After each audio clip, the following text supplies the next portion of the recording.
Como lo hago cada domingo, voy a tratar de recordar el aspecto histórico de esta fiesta, pero también qué tiene que ver con nuestra vida personal. Y para esto les voy a contar algo que me pasó cuando tenía 7 años y que fue mi primera experiencia con la muerte.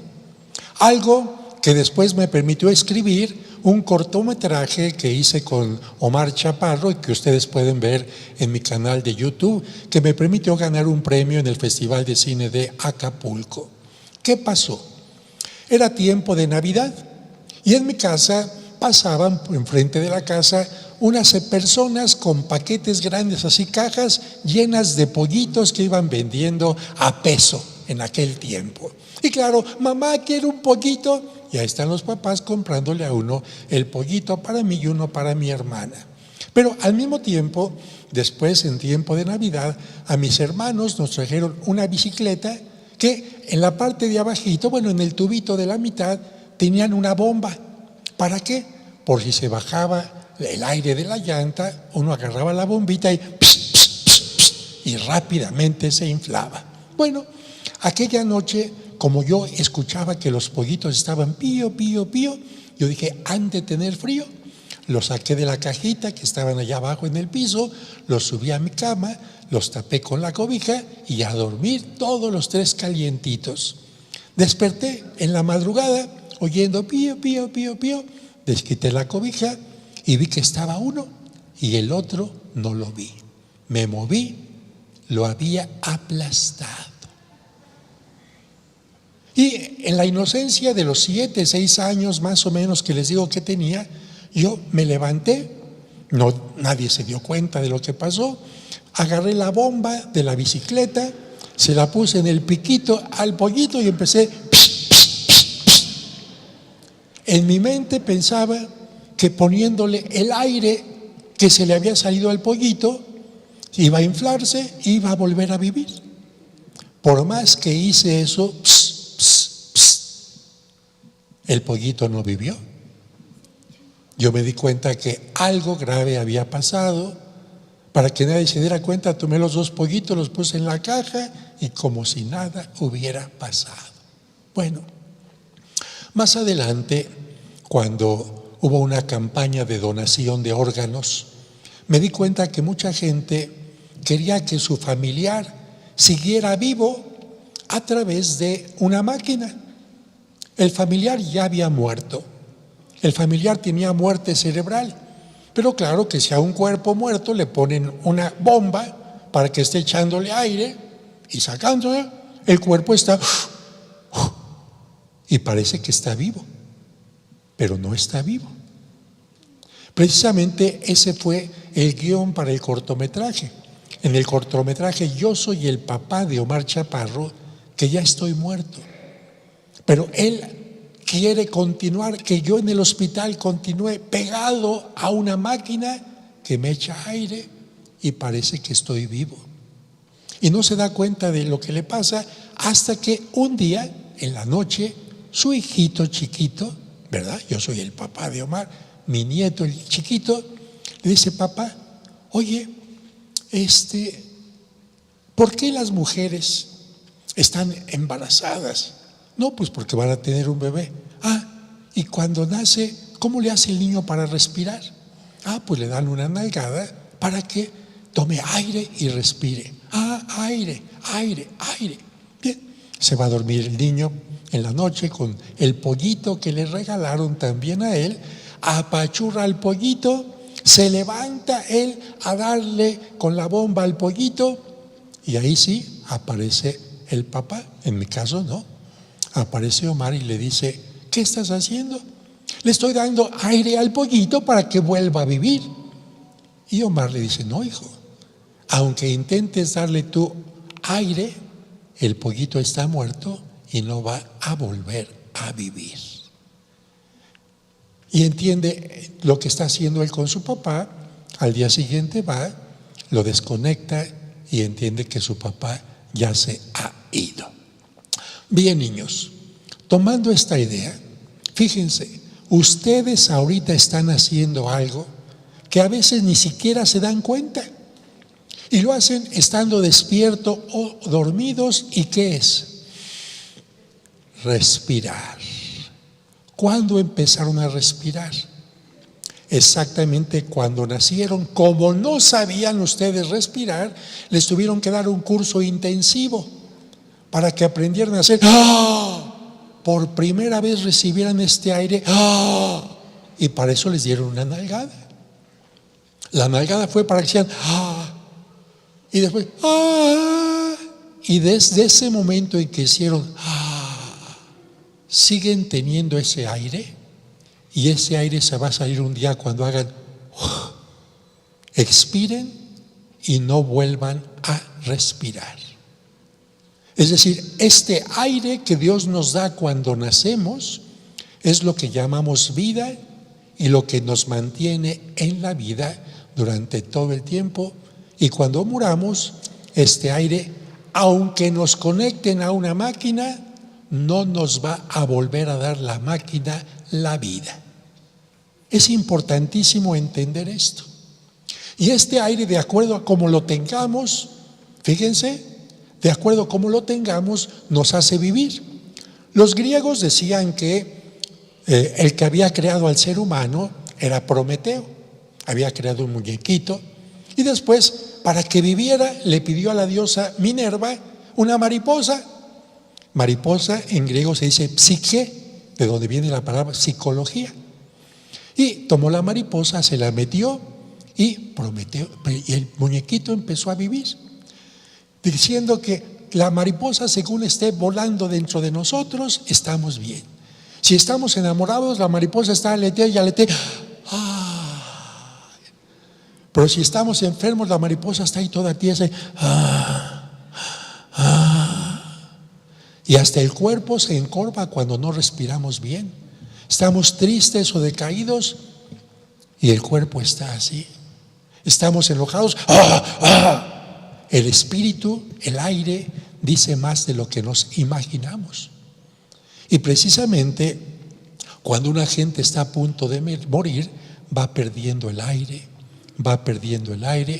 hasta que ya no respira. Bien, en la Biblia se nos dice que Dios creó a Adán, un ser muerto, un ser de barro. ¿Qué hizo Dios en el Génesis para que Adán tuviera vida?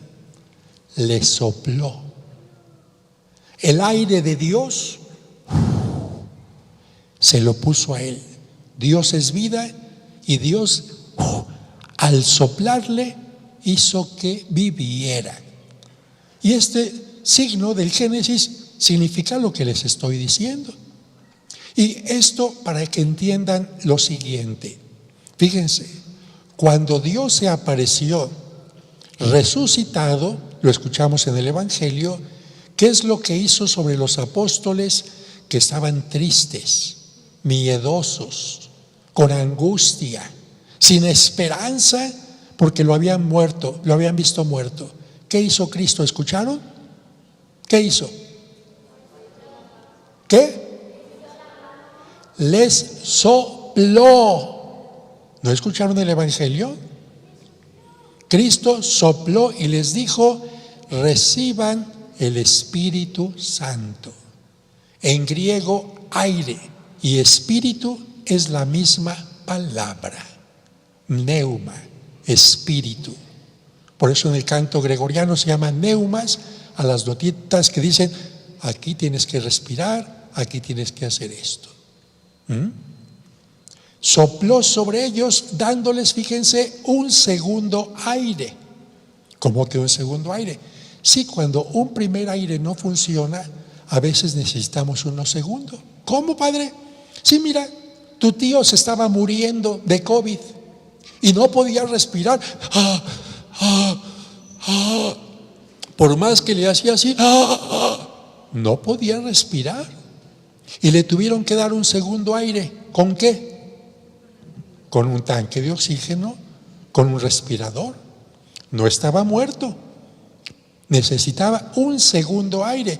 Y eso es lo que hace Jesús con los apóstoles, que están miedosos, tristes, con angustia y todo. Dice: yo no quiero apóstoles así. Así nunca van a poder predicar el amor ni que estoy vivo. Necesito que tengan una fuerza importante. Y además este aire es para que le den aire a otra gente. Perdónenle el pecado a la gente.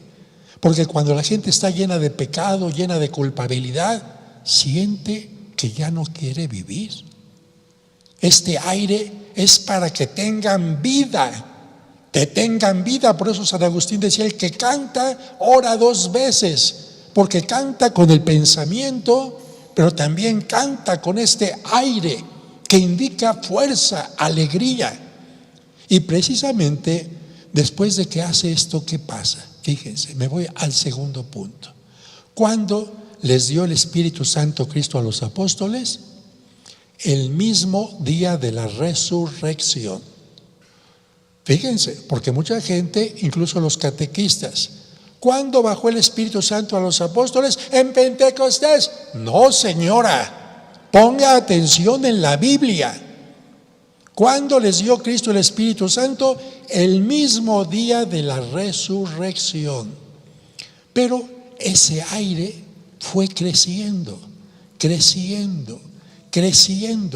haciendo su trabajo para que tuviera más fuerza todavía. Cuando al enfermito de COVID le pusieron el respirador, no se puso sano luego. Hubo todo un proceso. Empezó a respirar más, hasta que tuvo más fuerza. Bien, vámonos a otra cosa. ¿Qué les gusta hacer a todas las personas, niñas, niños, jóvenes, adultos, judíos, musulmanes, ateos, de todas las edades? ¿Qué les gusta hacer? Comprar. A todo mundo le gusta comprar. A veces no tienen para comprar, pero cuando tienen lana, vámonos de compras. Y Dios quiso aprovechar eso, que a la gente le gustaban las compras, para hacer algo importantísimo. ¿Qué pasaba en tiempo de Cristo a los 50 días de la Pascua? A los 50 días de la Pascua judía, los judíos celebraban el Shavuot. Y el Shavuot era una fiesta donde tenían que llevar al templo todas las primicias de su trabajo. Tengo gallinas, aquí están mis nuevas gallinitas, mis huevos. Tengo corderos, aquí está mi nuevo corderito que nació. Me dedico al barro, aquí están mis primeras piezas de barro. Me dedico al perfume, aquí están mis primeras piezas de perfume. Me dedico a la peletería, aquí están mis cosas de piel. Me dedico al aceite, aquí está mi aceite. Todo el mundo llevaba al templo sus primicias. Era el único día que estaban obligados a llevar las primicias, y si no lo hacían era algo delicado. Pero algo importante: además de llevar al templo una parte, llevaban otra parte. ¿Para qué? Para intercambiar. Oye, Abraham, te cambio mi aceite por tus vasijas. Oye, Séfora, te cambio mi piel por tus perfumes. Oye, era un cambiadero de cosas. Y era, fíjense bien, el tianguis más grande de toda la antigüedad. Jerusalén se llenaba de productos que solamente en esa ocasión iban a ver. Y por lo tanto, a Jerusalén llegaba gente de Europa, de Asia, como escucharon, de Capadocia, de Frigia, de Galacia, etcétera. Por una parte para llevar las mercancías al templo, pero por otra parte para conseguir lo que nunca se podía conseguir. Y Dios dice: a ver, si ahorita hay gente de todo el mundo conocido en Jerusalén y los apóstoles hablan de Jesús, ¿qué va a pasar? Toda la gente que está ahí, cuando regrese a su lugar de origen, se va a llevar el chisme. Va a ser la primera cadena de wifi, de WhatsApp, de todo. Una palabra ese día se va a extender como si fuera el periódico internacional, Y por eso Dios, ¿qué hace? Los apóstoles todavía están con miedo. Vieron a Jesús que se les apareció, pero todavía tienen miedo a que Dios los mate el Sanedrín. Vieron a Jesús, pero todavía no saben lo que hay que hacer. Tienen cierta idea. Y entonces, ¿qué pasa aquí? Dios necesita darles la fuerza, la valentía, la purificación para que empiecen a hacer lo que les toca hacer. Y entonces, ¿qué nos dijo en una forma maravillosa San Lucas? No hubo un soplidito, hubo un aire estruendoso, nos dice la palabra, un aire fuertísimo que empezó a llenar la ciudad, y ese aire significaba el Espíritu Santo. Y para quitarles el miedo, para purificarlos de toda cosa, porque los apóstoles, Pedro había negado a Cristo, los demás se habían ido corriendo, tenían dudas. Dios dice: yo hago lo que me toca a mí. Y hace entonces que baje algo maravilloso, el fuego. El fuego puede destruir si no lo cuidamos, pero el fuego puede purificar. Si nosotros ponemos a hervir una jeringa, se purifica. Podemos hervir el agua, se purifica. Y por eso bajan lenguas de fuego, para que de esta manera ellos queden purificados y se cumpla algo. El profeta Elías había purificado al pueblo de su falta de fe, haciendo que lloviera fuego. Y Cristo dice en un momento: ¿cómo quisiera ya que lloviera fuego? ¿Qué está haciendo Cristo? Haciendo que se cumpla la profecía de Elías, que baje el Espíritu Santo, purifica a los apóstoles, abren la puerta sin miedo y empiezan a predicar en su idioma. Y de repente viene el gran milagro. Ahora en el iPhone uno le pone una aplicación y está alguien hablando, ¿qué llevo yo en japonés? Y uno está oyéndolo aquí en español. Pues esa tecnología la inventó el Espíritu Santo. La gente griega, la gente romana, la gente chipriota oían a los apóstoles en su propio idioma. Y con esto se da cumplimiento a la enseñanza de la Torre de Babel. En la Torre de Babel, cuando faltó el amor, ¿qué pasó? Todo el mundo habló lenguas distintas. Todo el mundo se separó. En Pentecostés es al revés. Al hablar la misma lengua de la fe y del amor, todo el mundo empieza a unirse en un mismo credo en torno a Cristo. Y después de esto los apóstoles, después de haber salido, empiezan a predicar, y lo maravilloso, empieza Dios a hacer milagros a través de ellos, para decirles: no, Pedro, no eres tú el que estás haciendo milagros, es Cristo el que está en medio de la comunidad haciendo milagros. No, Juan, no eres tú el que haces milagros, soy yo, Cristo, que aunque desaparecí físicamente de ustedes, sigo en medio de la comunidad. Y por eso el día de Pentecostés es el día del nacimiento de la iglesia. Ya no está Cristo predicando Él directamente, sino es la comunidad. Y esto es importantísimo, porque a veces las comunidades no se dan cuenta que cada persona, como Pedro, tiene que ser una piedra que se va juntando para construir una gran comunidad invisible. Invisible en cuanto al aspecto espiritual, pero visible en cuanto al aspecto de trabajo.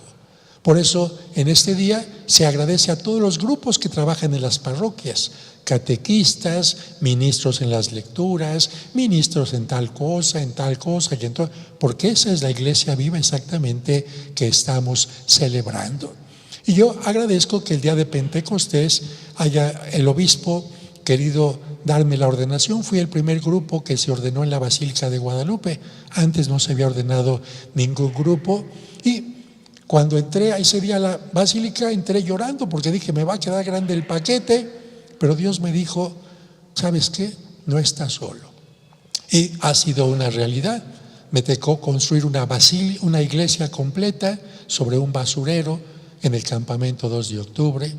Me tocó trabajar 7 años yendo a la cárcel y al tutelar para menores, 25 años dar clases en la Universidad Autónoma de México, en el Centro de Arte Mexicano, en el Club de Industriales, en el Museo Sumaya, en el Museo del Carmen. Me ha tocado también ser capellán de los leprosos de México durante 25 años también, y me tocó restaurar la catedral en la parte que estaba llena de andamios, cambiarle pisos, restaurar el altar de los reyes, poner cédulas museográficas. Durante 17 años representar la pasión de Cristo en el Zócalo, estar durante más de 10 años en el Grupo Imagen con el programa de radio, 13 años en Radio Fórmula también, y evidentemente en esta parroquia que ustedes vieron cómo estaba y cómo se ha ido restaurando. ¿Cuántos bautismos? ¿Cuántas primeras comuniones? ¿Cuántos estos? Es algo maravilloso. Y además las clases de música que di durante también más de 15 años en el Instituto Cardenal Miranda. De hecho, el grupo que viene a tocar hoy, Voz en Punto, 2 de ellos fueron mis alumnos en la clase de armonía y de composición. Como ven, ha sido un trabajo largo, importante, pero hacer que la gente se acerque a Dios a través de la parte de los ritos, los sacramentos, pero también a través de la cultura, también a través de la música, también a través del arte, porque Dios tiene muchas formas de comunicar la fe. Y me ha tocado vivir en estos últimos años la comunidad con ustedes. Yo no soy alguien que si estuve en un lugar, regreso para allá. Yo vivo el presente. Me toca estar hoy aquí, estoy aquí. Cuando Dios me mande a otro lado, estaré en otro lado, porque así es precisamente la vida. Así que pidámosle al Señor que nos dé siempre ese segundo aire. Cuando estamos deprimidos, cuando sentimos que no podemos, cuando ya nos hicimos comoditos haciendo las cosas igual. No, Señor, de eso no se trata la vida. Siempre igual. ¿Qué me pasa? ¿Soy de veras tan mediocre, tan estúpido, tan idiota que no puedo? ¿No puedo buscar nuevos caminos, nuevas formas? Siempre se puede. Y ante los problemas, ya ven, yo los últimos años con pañal, haciéndome del baño dentro de mi camioneta para ir a un programa o lo que sea, con cubetas de cloro, con cubetas de agua, nunca tirando la toalla. Nos tenemos que vivir siempre de la mejor manera, pero eso lo podemos solamente ¿cómo? Dejando de ser muñequitos de barro y permitir que Dios sople en nosotros. Respiren y sientan el don de la vida que tienen, que tarde o temprano, como la calavera que puse afuera, memento mori, se te puede acabar. Memento mori, vas a morir. Y antes de morir, ¿qué? Vive profundamente la vida.